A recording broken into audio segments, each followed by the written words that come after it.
वर्मा हैं और आज हम बात करने वाले हैं नेग्लिजेंस अंडर टॉर्ट लॉ। तो सबसे पहले जानते हैं कि नेग्लिजेंस क्या होता है। नेग्लिजेंस का मतलब होता है केयरलेसनेस या रेकलेसनेस, यानी आपको कोई काम करना था, कोई एक्ट करना था, वो इम्पोर्टेंट था करना, आपने नहीं किया, आपने उसे इग्नोर कर दिया, आपने उसे नहीं किया है, दैट इज़ नेग्लिजेंस। या फिर कुछ चीज़ आपको नहीं करनी थी, आपने वो कर दी, that is also negligence. Negligence Latin term negligentia से लिया गया है। तो फॉर एग्ज़ाम्पल, अगर किसी की ये ड्यूटी है, अगर हम ड्राइवर की ही ड्यूटी की बात करें तो उसकी ये लीगल ड्यूटी बनती है कि वो रेड लाइट पर रुक जाए। लेकिन अगर वो उस रेड लाइट को क्रॉस करता है और वहाँ से भाग जाता है और इस चक्कर में कोई पेडेस्ट्रियन को इंजरी आती है, उसको डैमेजेस होते हैं, तो that means he is negligent. उसको वहाँ पे रोकना चाहिए था रेड लाइट पे, उसने नहीं रोका, उसको कोई एक्ट करना चाहिए था and he omitted that act. तो ये नेग्लिजेंस है। ये नेग्लिजेंस 3 तरह के होते हैं। सबसे पहला आता है नॉन फेसेंस, यानी आपको कोई एक्ट करना था, आपकी ड्यूटी थी वो एक्ट करना और आपने नहीं किया, आपने उसको ओमिट कर दिया।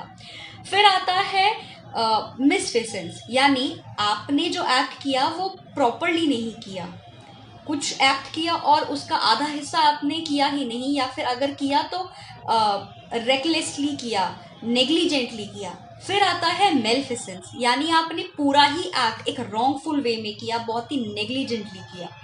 अब बात करते हैं इसके एसेंशियल्स की। तो सबसे पहला एसेंशियल होता है ड्यूटी ऑफ केयर, यानी डिफेंडेंट की ड्यूटी होनी चाहिए प्लेंटिव के प्रति एक ड्यूटी ऑफ केयर की, कि वाइल परफॉर्मिंग वर्क उसकी ये ड्यूटी बनती है कि वो सर्टेन बातों का ध्यान रखे। नेक्स्ट आता है ड्यूटी टूवर्ड्स प्लेंटिव।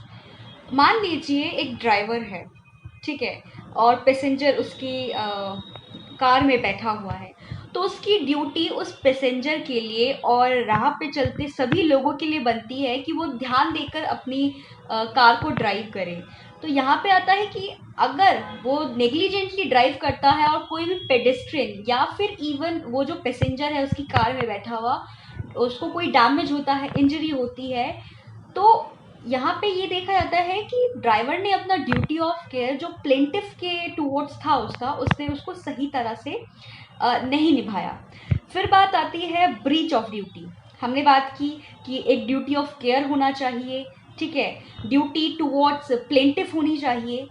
अब अगर हमें ये साबित करना है कि ये एक्ट नेग्लिजेंटली किया गया है, तो हमें ये भी साबित करना होगा कि एक ड्यूटी थी, ड्यूटी टूवर्ड्स प्लेंटिफ थी, और उस ड्यूटी का ब्रीच हुआ है, वो ड्यूटी नेग्लिजेंटली की गई है, वो ड्यूटी मतलब उसमें केयर नहीं थी। फिर आता है कि डिफेंडेंट गिल्टी साइड पर होना चाहिए, जो भी ड्यूटी ब्रीच हुई है वो डिफेंडेंट की गलती से होनी चाहिए, नॉट अदरवाइज। नेक्स्ट आता है प्रॉक्सिमिटी कॉज।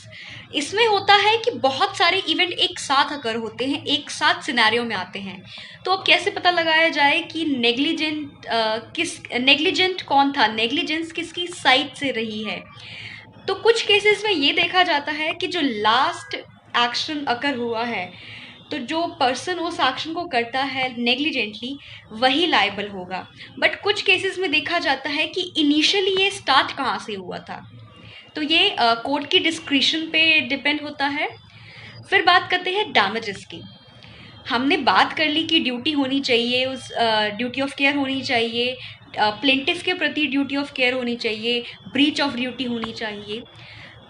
अब बात करते हैं डैमेजेस भी होने चाहिए। अगर सामने वाले को कोई इंजरी नहीं हुई, सामने वाले को कोई डैमेज नहीं हुआ उस नेग्लिजेंट एक्ट से, प्लेंटिफ के नेग्लिजेंट एक्ट से, तो फिर बात तो वहीं ख़त्म हो गई ना, ये नेग्लिजेंस का जो पूरा कंसेप्ट है ये वहीं पे रुक गया।